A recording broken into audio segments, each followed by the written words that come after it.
This is assignment number 1, Nutritional Assessment and Counseling by Emily Epps and Megan Guy. Our client's name is Fred. He's a 35-year-old male who has generalized acute mild gingivitis.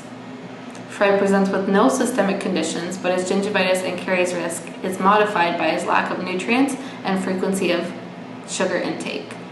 Frank currently has 2 incipient caries on watch on the 1/6 occlusal and 1/7 mesial. Through these discoveries, we have created a diet counseling session to improve the quality of his oral and general health and to arrest these issues. Hi Fred, how are you today? I'm good, how are you? I'm good, thanks. So I went over your 5-day dietary assessment that you handed in to me. I just noticed some things, some areas where you're doing excellent and getting all of your vitamins and nutrients, and some areas where you're lacking. Do you think I can go over those with you? Yeah, definitely, I'd be interested. Great, so are you aware of Canada's Food Guide? No, I'm not actually. Okay, and how do you feel you're doing with your diet right now? Do you think you're meeting all of your requirements? I would say so. I eat a lot of different types of food, so I think I'm generally pretty healthy for that. Yeah. So Canada's Food Guide is basically just a guide that the Board of Canada has made, and it's just going over all of the servings that you need to intake for your 4 food groups, which is your meat food group, your milk products food group, and your vegetables and fruits and grains. So right now you're consuming about 4 to 5 servings of fruits and vegetables every day, when really you should be consuming about 8 to 10 according to Canada's Food Guide. Wow, that's a big difference. Yeah, so when you don't consume proper fruits and vegetables, you actually start to lack essential vitamins and nutrients, one of those being vitamin C, and that's a big concern that I'm going to talk to you about right now. So vitamin C, when you don't consume enough of it, you can get really bad things like scurvy, and it can weaken your immune system, and you can actually get gum disease as well, so it affects your oral health too. Okay. So you really need to improve that. Can you think of any fruits and vegetables that would help improve vitamin C consumption? Maybe if I ate more oranges? Yeah, oranges would be great. Can you think of any time of the day when you might be prone to consuming those? Well, I eat a lot of yogurt in the morning, so maybe I can cut up an orange for that, and then maybe just for a snack when I'm at work or at school. Yeah, sure, that's a great idea. That's a really good way to consume vitamin C so that you're getting all the nutrients that your body needs.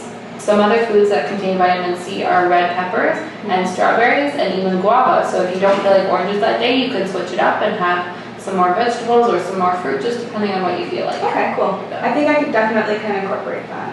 Sure, that's a great idea. From your 5-day food diary, I've also discovered that you're lacking in grains. You're supposed to be consuming 8 servings of grains per day, and you're only consuming 5. Can you think of why that might be a concern?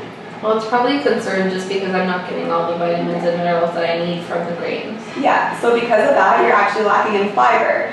Can you think of why lacking in fiber might be a problem?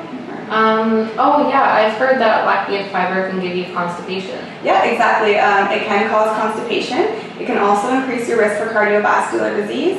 It can cause weight gain, and it can also cause gum disease. Wow, that sounds really bad. Heart disease is really serious. Yeah, exactly. Can you think of any foods that are high in fiber?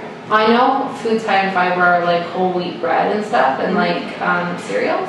Yep, cereals are very high in fiber, as well as whole grain breads. Did you know that leafy greens also are high in fiber, as well as sweet potatoes? No, I didn't know that. Do you mean leafy greens like spinach and stuff? Yeah, so like spinach and kale. Have you ever considered about maybe having a green smoothie in the morning?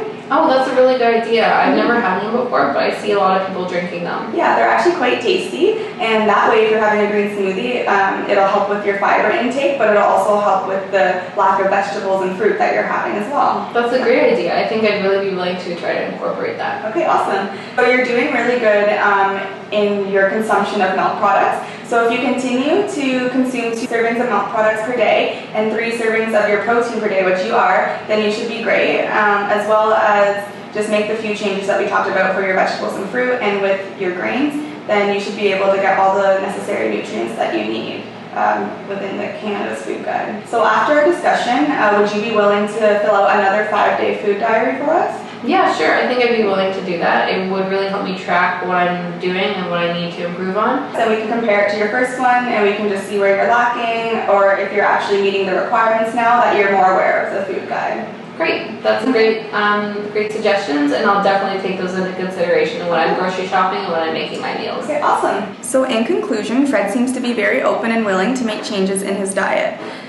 He's very interested in incorporating the suggestions that we have given him to help improve the areas where he's lacking nutrients. Fred was very eager and involved in the discussion, and he made several suggestions about the kinds of foods and when he can incorporate these changes. We plan to reassess a new 5-day food diary now that Fred has knowledge of the Canada's Food Guide and how it impacts oral and systemic health.